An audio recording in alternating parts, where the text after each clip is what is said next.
E aí pessoal, tudo bem? Como na semana passada eu falei sobre um assunto juridicamente relevante, a cristofobia, essa semana vou compensá-los e vou falar sobre um assunto muito relevante. Vou falar sobre trabalho escravo. E vou falar tudo isso em ritmo de festa junina. É mentira! Porque com escravidão não se brinca. Escravidão. Provavelmente quando você pensa em escravidão, você deve imaginar escravos negros, acorrentados e trabalhando na senzala, não é? Então, no passado era assim, mas as coisas mudaram um pouco. Apesar da escravidão ter sido formalmente abolida no dia 13 de maio de 1888, com a Lei Imperial 3.353, também conhecida como Lei Áurea, a escravidão ainda existe e está muito mais próxima do que você pode imaginar. Hoje, a escravidão não tem cor, idade e está presente nas atividades rurais, urbanas e também na exploração sexual, o que torna isso mais deplorável. Na descrição do meu vídeo eu vou deixar um link sobre o ciclo do trabalho escravo contemporâneo. É simples, didático e desenhado passo a passo. Vale a pena conferir.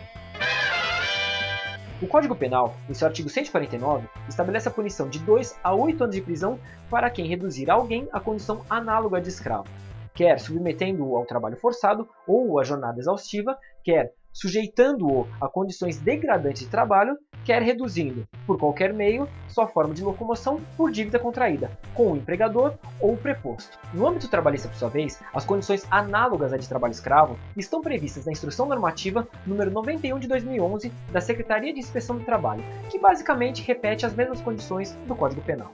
Em junho de 2014, foi aprovada a proposta de emenda constitucional número 57A, a PEC do trabalho escravo, que alterou o artigo 243 da Constituição Federal. Foram 15 anos de discussão, 15 anos para decidir que o empregador que utilizar de trabalho escravo poderá ter expropriado a sua propriedade. Ou seja, se o empregador utilizar de trabalho escravo e for pego, em tese ele poderá perder a propriedade em que o trabalho era realizado, sem prejuízo dos encargos trabalhistas e das sanções penais. Nossa, que legal, que vitória! Calma, nem tanto. Inegável, de fato, foi o avanço que tivemos em relação ao tema. Também foram quase 127 anos por... tem razão. Ainda não conseguimos abolir por completo a escravidão. E o pior de tudo é que temos instaurada uma celeuma jurídica. E o que eu quero dizer com isso? Quando a Constituição Federal foi emendada em junho de 2014, a alteração falou sobre a exploração do trabalho escravo na forma da lei. E o que isso significa? Significa que uma outra lei deverá trazer o conceito de trabalho escravo, bem como o procedimento para efetuar a expropriação daquela propriedade e outras providências. Muito bem, no Congresso Nacional tem um projeto de lei número 432 de 2013 que visa conceituar o trabalho escravo, bem como trazer o procedimento de perda da propriedade e dar outras providências. A definição de trabalho escravo por esse projeto de lei é muito parecida com o artigo 149 do Código Penal que eu acabei de comentar, mas tem um pequeno detalhe, mínimo, uma diferença bem sutil. Esse projeto de lei não insere as expressões condições degradantes ou a jornada exaustiva no conceito de trabalho escravo. Só isso. Qual o problema? Nem doeu? Doeu você? Não é possível! Imagina que absurdo! Trabalho degradante ou a jornada exaustiva? O que isso tem a ver com trabalho escravo? Esse Código Penal está completamente fora da realidade. Esse projeto de lei nitidamente retrocede ao conceito de escravidão contemporânea. E não ache que isso foi algum equívoco, algum erro, porque não é. Trata-se de uma manobra, adivinha de quem? Da bancada ruralista do Congresso Nacional, bem como de um lobby muito poderoso, mas muito, da Associação Brasileira de Incorporadoras Imobiliárias, assim como outras pessoas que não querem ver a escravidão extinta no Brasil. Falando de Associação Brasileira de Incorporadoras e Imobiliárias, eu tenho uma história interessante. Em 2003 foi criada uma lista suja do trabalho escravo, na qual trazia uma relação de empregadores que foram autuados em decorrência da utilização de trabalho análogo ao de escravo em decisão administrativa. Essa lista era regulada por uma portaria do Ministério do Trabalho. Ocorre que, em dezembro de 2014, após diversas tentativas de se safar dessa lista, a Associação Brasileira de Incorporadoras Imobiliárias entrou perante o Supremo Tribunal Federal com uma ação direta de inconstitucionalidade, requerendo liminarmente a suspensão dessa lista, uma vez que o Ministério do Trabalho não teria respaldo legal para editar essa portaria, ante a inexistência de uma lei para isso. E adivinha o que aconteceu?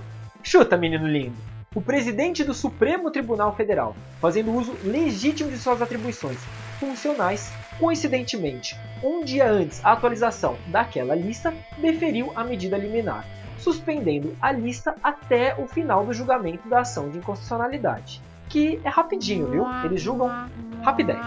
Esse cadastro ou lista era considerado um dos principais instrumentos ao combate do trabalho escravo, tido como referência pelas Nações Unidas. Uma vez nessa lista, esses empregadores não conseguiam mais financiamentos ou empréstimos, pois no momento do cadastro os seguintes órgãos eram notificados.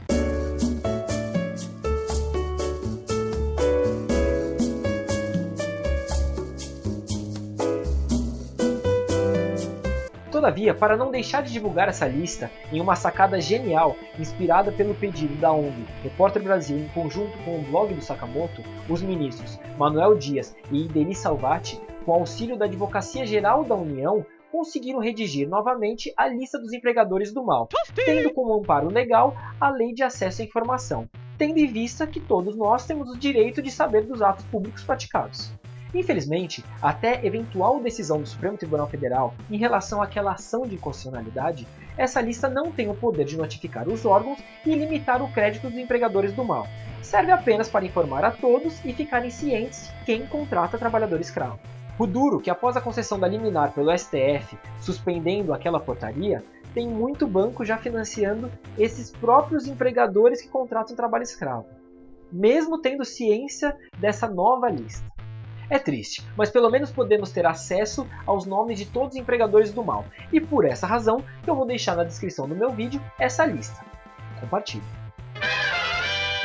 A realidade é que a escravidão ainda não acabou e talvez demore muito para acabar, porque tem muita grana envolvida e gente muito poderosa por trás disso tudo.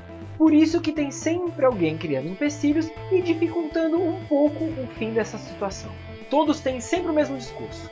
Todos repudiam por completo o trabalho escravo. Mas tem sempre alguém entrando com uma ação no STF aqui, tirando uma expressão num projeto de lei ali, e assim vai indo. Já se passaram 127 anos da abolição formal da escravidão, mas o fim dessa prática está longe de acabar. O artigo 243 da Constituição Federal estabelece que o empregador que utilizar de trabalho escravo poderá perder a propriedade. Isso você já sabe. Mas esse mesmo artigo também fala sobre a perda da propriedade quando houver o cultivo ilegal de plantas psicotrópicas, que são as drogas. Em ambos os casos, seja por plantação ilegal de drogas ou pela utilização de trabalho escravo, é necessário uma outra lei para regulamentar esse artigo. Isso eu também já falei. Ocorre que, especificamente para a plantação ilegal de drogas, já existe uma lei que traça todas as providências. É a Lei 8.257 de 1991. E onde que eu quero chegar com isso? Uma solução infinitamente mais simples seria pegar o conceito de trabalho escravo, que está definido muito bem, diga-se de passagem, no Código Penal, e inserir nessa Lei 8.257 de 1991, que inclusive já regula a perda de propriedade do próprio artigo 243 da Constituição Federal. Fácil, né? Mas parece que nem tanto, e os anos vão se passando ao melhor estilo Chaves de ser. E como é que é? Mas como eu disse? Como é que é? E como eu disse? E como é que é? Mas como que eu disse? E como é que é? E como é que eu disse? Enquanto isso, todos nós ficamos aqui dançando no grande baile dos hipócritas, seguindo, literalmente, o caminho da roça. Resumão para você que é perdidão. Em 1888, a escravidão foi abolida pela Lei Áurea. 127 anos depois, a escravidão ainda não foi erradicada e parece estar muito longe de terminar.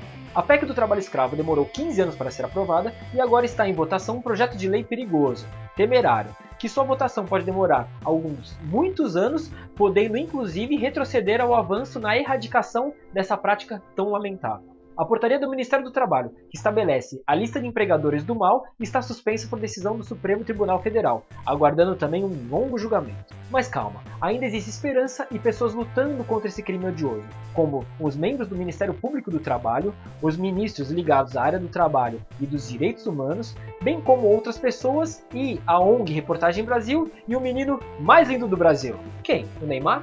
Não, o Leonardo Sakamoto.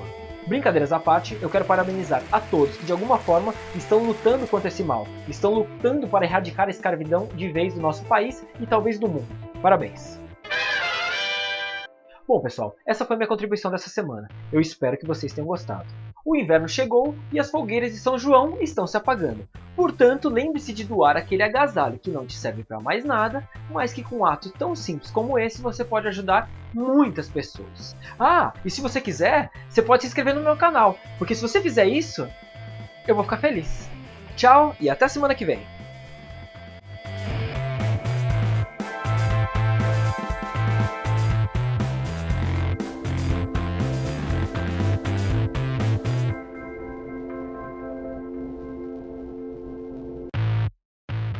balão vai subindo, vai caindo na garoa. O céu é tão lindo, a noite é tão boa. Quê? Esse correio elegante? Pra mim? Ah, que legal. Querido Daniel Morelli, você não passa de um papagaio de pirata criado por um burguês. Assinado haters do vídeo do impeachment e terceirização.